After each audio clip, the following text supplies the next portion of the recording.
Allahu Akbar, Allahu Akbar, Allahu Akbar, Allahu Akbar. It's time for afternoon prayers, and the Muslim inmates in this California state prison are doing what was once forbidden, having an Islamic worship service. People couldn't gather in groups to teach and to practice the religion. Of the 3,832 inmates at Solano Prison, the chaplain estimates about 5% are practicing Muslims. The prison doesn't track religious identity, partly because it's so fluid. And religious expression is a barometer for how Islam has evolved within the U.S. penitentiary system. Hey guys, I'm Shreen, and today we've traveled to Solano Prison in Vacaville, California, to explore how the world's fastest growing religion has had to fight to find a home in prison.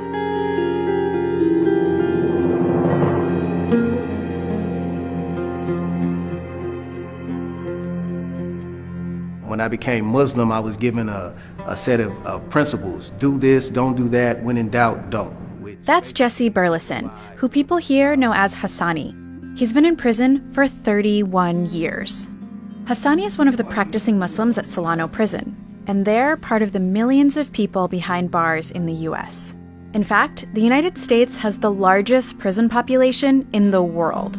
The more than 2.3 million people it had incarcerated by the end of 2017 were more than any other developed nation.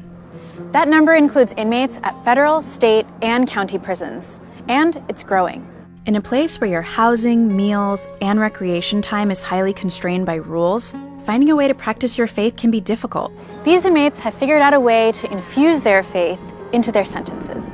One of the things that started me seeking something different was I was looking at the people that were around me who were older than I was, who had been in prison longer than me, and who had been on that same negative, self-destructive path, and me not being satisfied with what I was seeing in them. And at that time, I started going to religious services. It didn't matter if it was Muslim, Christian, Jewish. I went seeking a better way, and I believed in God, so I knew that the only way I was going to change was through God. He's just one of the Muslims that Solano chaplain Muhammad Ali interacts with on a daily basis. Ali is an imam who spent 4 years at this prison, helping people like Hassani explore their faith. He believes it can be an important part of their rehabilitation. Religion is important to inmates because it connects them to something bigger than their circumstance. You have people who are here in prison, and there are a lot of things you can't control, whether it's your eating, whether it's your living condition. It really helps human beings feel a sense of connectedness to something beyond what's right in front of them. But Islam's journey in penitentiaries has been complicated by prison culture and legal challenges. Though nationally, Muslims make up 1% of the U.S. population, that number is expected to double by 2050. Some of that growth specifically comes from inmates converting to Islam behind bars. Islam's known for having a particularly strong presence in prisons. In fact, more people convert to Islam per capita than any other religion. Nationwide, Muslims make up 10 to 15% of prisoners. Ali even said he has 1 to 2 inmates convert to Islam monthly, though that's not his goal. What makes those statistics resonate more is knowing how difficult it was to get Islam accepted as a recognized religion within some prisons. The prison administration, through their custody officers, wouldn't allow groups of Muslims to congregate over 3. And when they did, they would break them up. That's Abdul Rauf Nasir, and he spent 30 years using his Islamic faith to help inmates in correctional institutions. He considered it social justice work and an active part of his faith. Back when he started in the 1970s, he says the prison system was full of subtle discrimination against Muslims. Some Muslim inmates at this prison sued in 1996 for greater access to religious services. Their demands included hiring a full-time Muslim chaplain and the ability to attend Friday prayers without penalties like demerits for leaving work. Eventually, they did receive a full-time imam and their other demands. Prison officials dispute this account. They say Muslim inmates were never denied access to their religion, and instead the constraints were reflective of staffing and organizational issues that were resolved. Nationwide, the legal pushes continue today. A 2013 report says that Muslims submitted the most religious discrimination complaints out of any other religious group in prison. Islam and Muslim organizations in prisons, for the most part, are seen to be powerful because they've been there a long time. They have challenged the status quo of the prison system itself, legally and physically. That quality of questioning power is easily identifiable with one of the religion's most notable converts. Malcolm X, his narrative is prominent, and so that attracts people toward Islam. And then the reformative value that they find in that, the hope that it gives, that I can survive in prison. Malcolm survived in prison. Malcolm X's legacy still resonates today, more than 50 years after his death. While serving a prison sentence, then named Malcolm Little converted to the Nation of Islam in 1952. He found mainstream Islam years later and felt it was much more racially inclusive than the Nation.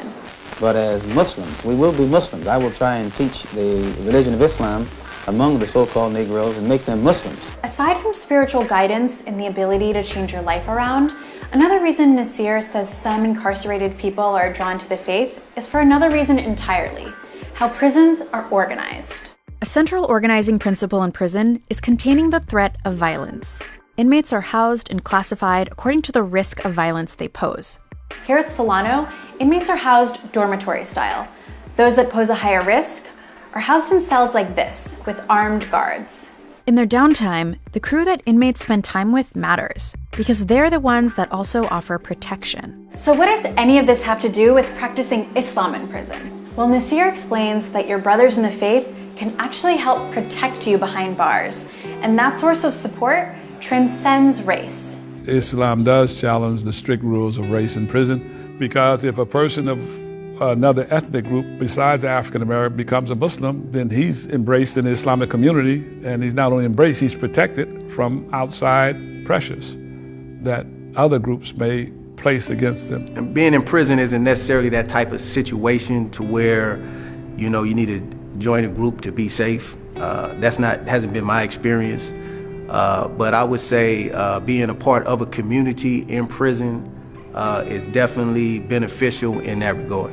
What he's really describing is support, and the support that incarcerated Muslims require is different than their free brethren. In fact, there are several things about prison that change how Islam is practiced. There's no Quran app, no call to prayer from your cell phone. And being Muslim here is about survival in a completely different way than it is outside.